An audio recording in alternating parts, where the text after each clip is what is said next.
खुलुमबाय गिबियावनो बयनिसिमबो गाहाम हामलायनायखौ जासिहरबाय दिनैनि प्राइम 24 हेडलाइन स्टुडियाव रादाबखौ फरायदों सानजारि नोगोरनिफ्राय आं आमिना सरगियारिया दिनैनि गाहाय रादाबफोरा जाबाय भारतनि नखर मन्थ्रिया जम्मु काश्मीरनि आर्टिकल 370 आरो 35 आर्टिकलखौ सोलायनाय जायो काबुलाव उदखारिफोरनि गिख्रंथाव गाग्लोबनाय मैया आसामनि मन्थ्रिजों आसामनि फोरोंगिरिफोरजों मोगा-मोगि डक्टर भुपेन हाजरिकाया भारत रत्न बान्थाखौ नाजावबाय दानिया फैदो आबुं रादाबाव मैया बिश्वनाथ चारियालियाव आसाम माध्यमिक शिक्षक आरु कर्मचारी सन्था आरो द स्टेट एकाडेमिक काउन्सिलजों आसामनि गाहाय मन्थ्रिया मोगा-मोगि खालामदों फोरोंगिरि स्टाफआ आसाम सरकारनिसिम दानि उफेरा फोरोंगिरिफोरखौ पार्मानेन्ट खालामनो थाखाय गांसे मेम'रेन्डाम होदों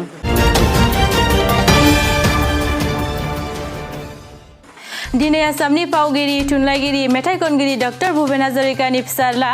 बेस हाजरिकाया भारत रत्न बान्थाखौ बिफानि जाना आजावनाय जाबाय बे बान्थाखौ समाज सिबियारि नाना देशमुख आरो बारग' हादोरगिरि प्रणब मुखार्जीआ आजावनाय जाबाय बे बान्थाखौ राष्ट्र भवनाव होनाय जादों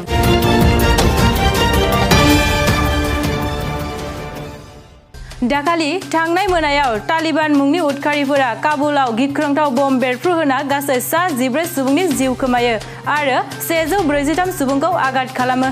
सुलु मोननाय बायदिब्ला ट्राक गंसेयाव लाबोना बे बमखौ बेरफ्रु होनाय जादोंमोन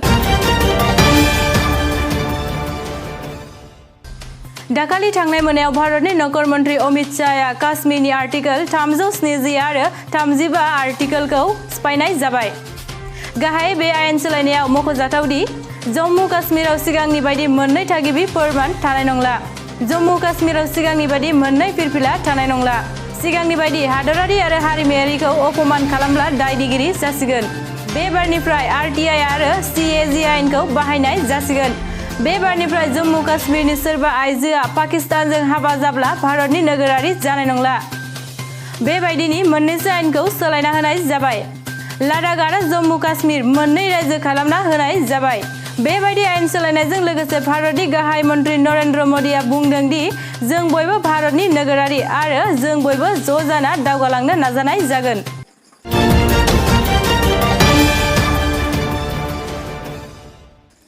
एसेयावनो दिनैनि रादाबखौ फोजोबनाय जाबाय गोजोन्थों